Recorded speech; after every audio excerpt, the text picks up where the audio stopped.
Nous y voilà, plus de 3 ans après mon opération du cœur. Comment je me sens? Est-ce que je suis en super forme physique? Est-ce que rien ne va? Est-ce que je m'entraîne comme avant? Est-ce que j'ai récupéré mon niveau? Je vous dis tout ça dans cette vidéo. Bonjour à tous, bienvenue sur la chaîne. Donc moi c'est Jérémy, votre coach sportif.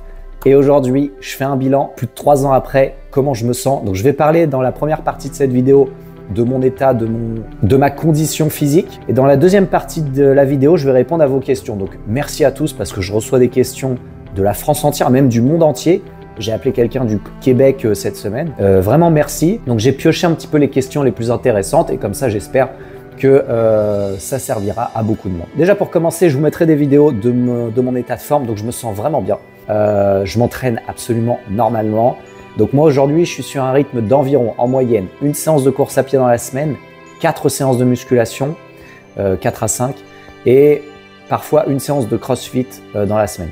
Voilà, donc ça c'est mon rythme que je fais quasiment chaque semaine et je me sens bien, mon cœur évolue bien, donc je vois mon cardiologue tous les ans et tout se passe super bien, je vois mon chirurgien en visio aussi quasiment tous les ans, tout évolue bien. Donc si ça peut rassurer les personnes, les anciens sportifs, oui on peut s'entraîner après, bien sûr tout le monde devra adapter, faut pas faire n'importe quoi. Moi j'ai la chance que ce soit mon métier et de me connaître par cœur, donc j'ai pu adapter très bien mon programme, mais en tout cas on peut retrouver un niveau et ça je suis très content. Très bien, maintenant je vais répondre aux questions que j'ai reçues énormément. Alors première question, ça concerne la coumadine et l'alimentation. On m'a posé beaucoup de questions sur ça. Est-ce que c'est pénible de prendre son traitement anticoagulant par rapport à l'alimentation, comment je mange, etc. Donc je vais rentrer un petit peu dans les détails. Donc moi déjà je suis sous coumadine parce que pour rappel j'ai la valve mécanique et donc sous coumadine il faut éviter tous les aliments qui sont riches en vitamine K.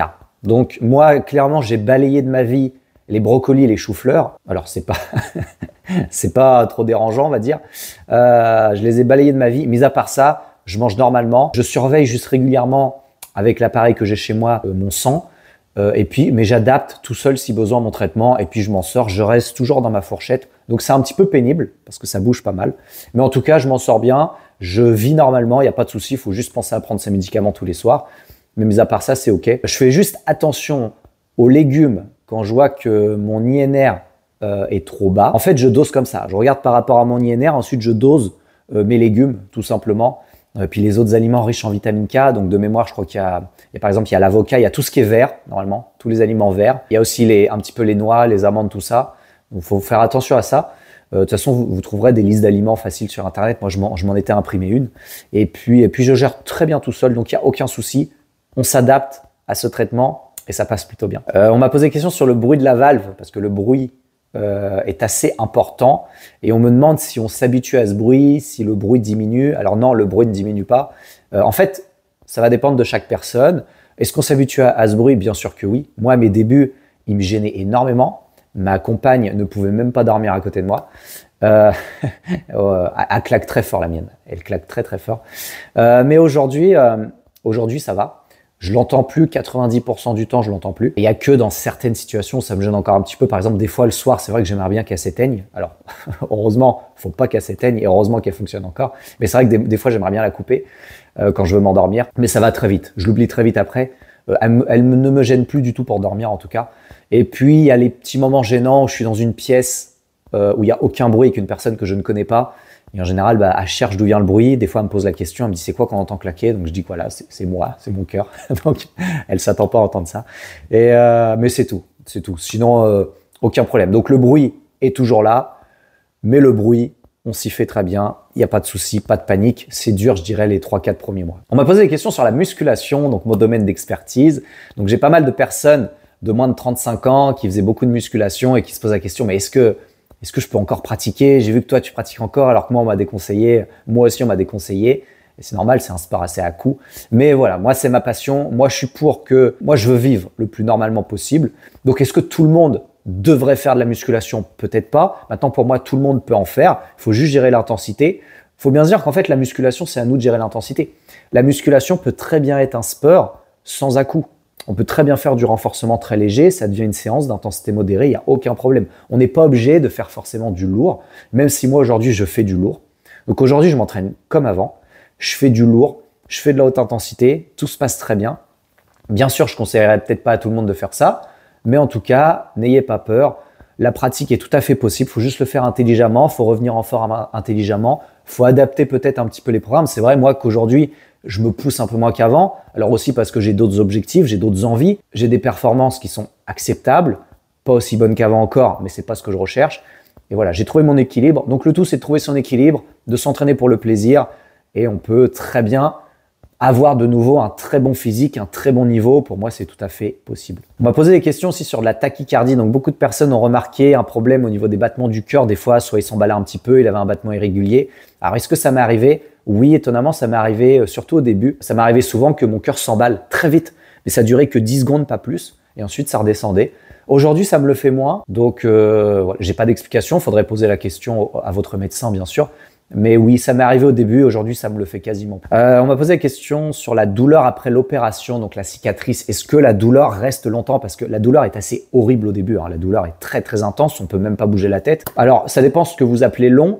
Moi la douleur de mémoire, je crois qu'elle est restée 3-4 mois environ, parce que je me rappelle quand j'ai repris la musculation et j'ai repris au bout de 3 mois, j'avais encore un petit peu mal.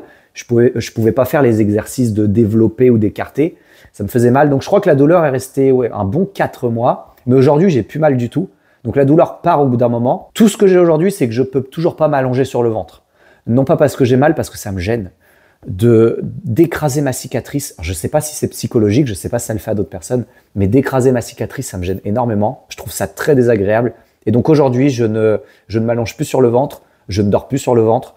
C'est tout ce qu'il y a, mais sinon la douleur n'est plus présente. Alors on m'a posé une question assez étrange, mais je pense que beaucoup se la posent. C'est quel est le côté idéal pour dormir? C'est vrai que c'est une question que je me suis posée. Donc je ne sais pas. Moi, n'importe. Tant que c'est pas sur le ventre, je dors de n'importe quel côté sur le dos. Je sais pas s'il y a un côté idéal, honnêtement. Mais en tout cas, moi, je fais pas attention à ça du tout. On m'a posé plusieurs questions, donc je l'ai regroupé en une, sur différents problèmes de santé que vous avez remarqués et vous voulez savoir si je les ai eu aussi. Alors, je pouvais pas faire une liste. Ça, en plus, je vous invite à en parler à votre médecin ou à quelqu'un. Moi, pour vous répondre simplement, j'ai pas remarqué de problème de santé en particulier. Oui, j'ai eu des choses un peu bizarres, mais je ne sais pas si c'est lié à l'opération, donc je préfère pas en parler. C'est peut-être lié à autre chose, c'est peut-être lié à du stress ou à autre chose. Les seules choses dont je suis sûr que c'est dû à l'opération, c'est que j'ai beaucoup de saignements aujourd'hui à cause du traitement. Ça, on saigne vraiment facilement. J'ai aussi des bleus très facilement. Il suffit que je me cogne un petit peu, j'ai un bleu énorme qui apparaît, c'est assez impressionnant. Et puis l'autre chose que j'ai remarqué depuis pas très longtemps, c'est que depuis l'opération, j'ai un problème de circulation sanguine au niveau des mains et des pieds. Alors, si ça le fait à certaines personnes, dites-le moi, ça m'intéresse. Parce qu'il pourrait y avoir un lien avec l'opération. Alors, j'en suis pas sûr, mais mon médecin m'a dit que c'était pas impossible. Mais voilà, on n'en sait rien. Donc, maintenant, j'ai tout le temps froid aux mains et aux pieds. Alors qu'avant, j'avais tout le temps chaud. J'avais jamais froid. Et maintenant, j'ai tout le temps froid aux mains et aux pieds. Alors, est-ce que ça vient de là? J'en sais rien. C'est tout ce que j'ai remarqué. Sinon, je n'ai pas remarqué de problème de santé en particulier. En tout cas, ou alors, je ne suis pas sûr que c'est dû à l'opération. Donc, je préfère pas partager dans cette vidéo. Et la dernière question, c'est est-ce que je pense que l'espérance de vie est diminuée après cette opération? Alors, cette question-là, elle est assez violente. Déjà, je n'ai pas la réponse. Et même si j'avais la réponse, et de toute façon, je ne veux pas la réponse. Je veux pas la réponse parce que pour moi, de toute façon, qu'il me reste 2 mois à vivre ou 40 ans à vivre, je garde le même état d'esprit. Pour moi, je veux être dans la meilleure forme possible, je veux être le plus épanoui possible. Donc, en fait, je me fous de la réponse. Clairement, ça ne m'intéresse pas. De toute façon, ça ne changera pas ma façon de voir les choses, ma façon de m'y prendre avec ma santé. On verra, l'avenir nous le dira. Mais en tout cas, si ça peut vous rassurer, j'ai des gens qui me contactent, qui ont plus de 70 ans, qui ont une valve mécanique, pour qui ça se passe très bien. Donc si aujourd'hui, vous avez plus de 30, 40 ans d'expérience avec une valve mécanique, n'hésitez pas à me laisser un commentaire, comme ça rassurera beaucoup de monde. Peut-être que moi aussi d'ailleurs, ça me rassurera. Et puis, mais voilà, sinon je n'ai pas la réponse à cette question. Voilà, c'est tout pour les questions. Donc, si vous avez des questions, n'hésitez pas à me les laisser en commentaire pour que je vous partage mon expérience. Merci en tout cas à tous. Ça me fait vraiment plaisir. Je reçois des messages d'absolument partout. Donc, n'hésitez pas à vous abonner à mes chaînes sur YouTube, sur Instagram, sur ma boîte mail aussi. Donc, j'ai mon site internet, Jérém Coaching. Et je continue de partager mon expérience. Merci d'avoir regardé. N'hésitez pas à liker et je vous dis à très bientôt pour une prochaine vidéo.